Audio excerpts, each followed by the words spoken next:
Okay, so this afternoon I have a pleasure of sharing the time with Mr. Victor Chu, who is Chairman and CEO of First Eastern Investment Group, which is a leading Hong Kong-based international investment firm and a private equity investment in China. And I understand that your company has more than 200 investments in 52 countries. 52 cities. Yes. Right.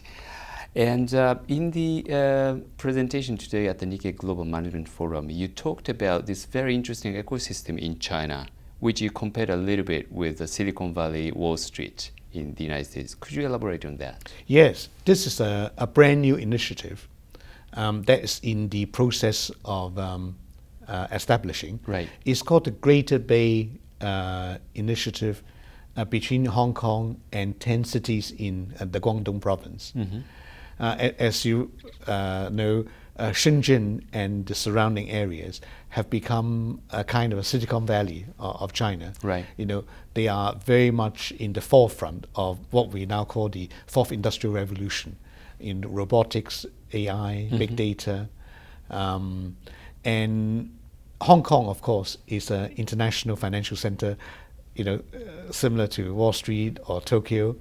So when you have Hong Kong working side by side in almost like an interconnected way with the Greater Bay Area, the potential is quite remarkable. We're not quite there yet. Mm-hmm. We're at the early stage. Mm-hmm. A lot of regulation and policy need to be confirmed, but the blueprint is there.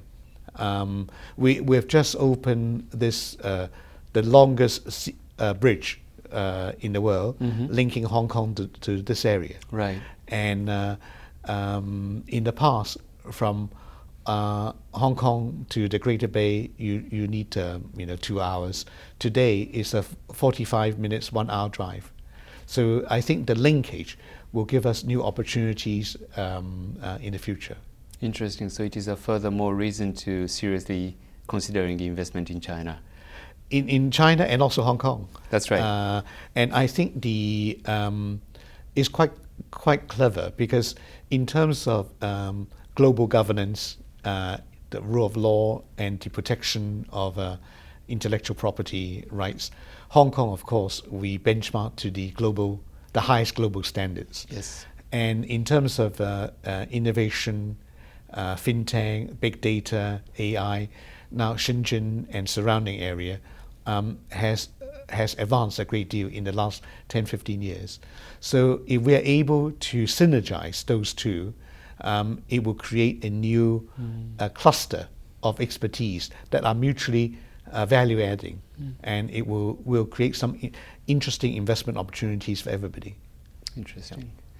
Yeah. So let me shift the topic into the leadership area. You have, of course, met and identified a lot of managers in your career as an investor. But what do you see as the key competencies or criteria for the readers today?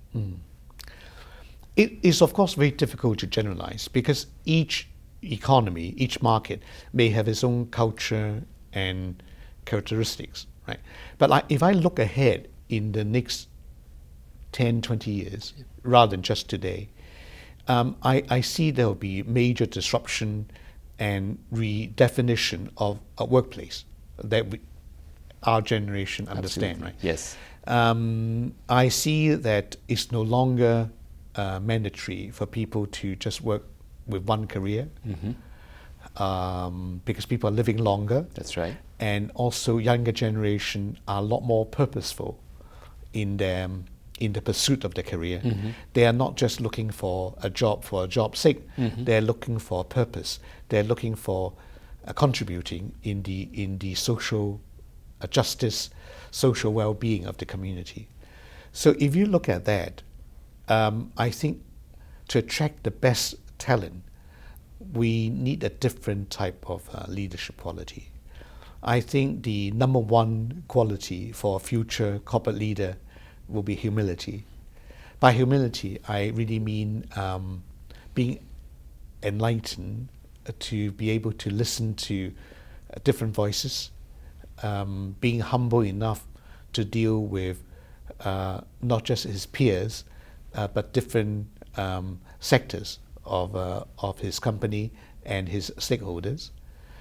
The second H that I mentioned will be harmony, because today, if you don't have harmony, it's very difficult to progress. We need to strive for simplicity and clarity, and if we are fighting all the time in bureaucracy and politics, you can't advance very quickly. So harmony between a family, amongst business is important. And thirdly, will be honesty or honor. I think transparency is what stakeholders, shareholders, and society require of corporate leaders. And so in crisis management, I think complete transparency and honesty will be quite important. So these are some of the main values I think we need to find. Thank you very much. The last question: what is your biggest influence in your progress as a leader? I still have a long way to go. I'm learning every day, but I think my father has been a major influence, and he had those three H's that I mentioned. A lot of it was influenced by his own experience, because he graduated in his first law degree in China in 1949, where China was liberated, right? And so he couldn't practice law as he thought, and then he in the 50s he came to Japan. He went to Meiji University for his postgraduate studies, and the 2 years in Japan really cement his fondness, his love, but also his lessons from Japan. Japan after the war was also very special. The best human nature was there. People are willing to sacrifice for society. In Chinese, we say 敬业乐业. You respect your position. You take pride and joy in what you do, right? And that's a tradition that he imparted on me from very young, right? And also as an entrepreneur. Then he came to Hong Kong after Japan, and because he couldn't practice law with Japanese and Chinese legal qualification, so he went into stockbroking, started his own business, create his own business. So as a young boy, I saw that all happening to me. But then my own experience in London added 2 G's in my perception. I think one has to be globally minded today. In my father's day, he can make very good local business, but then actually in the 70s he bought a bank in Japan, in America, in Los Angeles, and he went over to America to become the CEO of that bank. So he's also beginning. I can see that because of that, we have been exposed to a global environment. So globally minded would be quite useful, because today supply chain is global. So whether you're on the buy side, on the sell side, you have to deal with globally minded stakeholders. So the second G is geopolitically aware. Today, business and politics are intertwined. We are affected by market and policy disruptions every day. In the past, every 10 years, you have a major disruption. Today, every year, we have a major disruption. So if one is not geopolitically aware, one can get caught quite easily. You're not able to react to the speed of change fast enough to survive.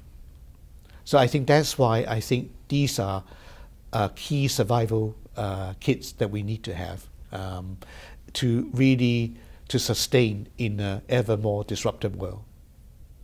Thank you so much for sharing your insight and No, personal thank you. story. I really treasure that. Thank you very much. Thank you.